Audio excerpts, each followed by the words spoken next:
Mobile phone technology نے جہاں فاصلوں کو سمیٹا، صارفین کو تفریح فراہم کی، وہیں اب یہ ڈور لاک کھولنے کے لیے بطور چابی استعمال ہوگا۔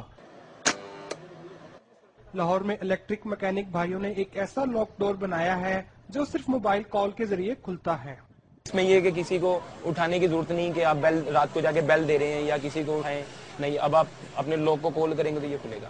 میں آپ کو ابھی کھول کے دکھاتا ہوں سر، یہ اپنے نمبر، یہ دیکھیں سر، ایک بیل گئی، دوسری بیل پہ یہ کھولے گا، یہ دیکھیں۔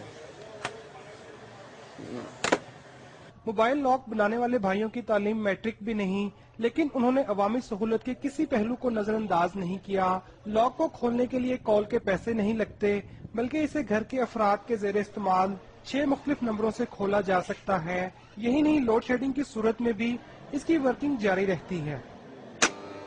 لائٹ نہیں ہے تو اگر لائٹ 7 دن تک بھی نہیں آتی تو وہ اس کا 7 دن تک بیک اپ دے گی بیٹری اس کی، اور جب لائٹ آتی ہے تو پھر وہ چارج ہونا شروع ہو جاتی ہے۔ موبائل ڈور لاک کا گھروں میں استعمال سود مند رہا ہے اور شہری اس کی کارکردگی سے خاصے مطمئن دکھائی دیتے ہیں۔ آپ کو کوئی تالے کی ضرورت نہیں ہے، آپ کو چابی کی ضرورت نہیں ہے، آپ لاہور میں کیا پاکستان میں کہیں بیٹھے اس موبائل سے اپنا ڈور لاک آپ کھول سکتے ہیں۔ موبائل لاک بنانے والے نوجوان مکینک اپنی کاوش کا فائدہ پوری قوم کو پہنچانے کے لیے کسی سرپرستی کے منتظر ہیں۔ موبائل لاک اگرچہ پاکستانی یوتھ کے بے پناہ ٹیلنٹ کا ایک چھوٹا سا کارنامہ ہے، تاہم ایسے ہی دیگر کارآمد ایجادات کے ذریعے ملک و قوم کو محفوظ بنانا ان باصلاحیت نوجوانوں کا عزم ہے۔ قاسم علی، ایکسپریس نیوز، لاہور۔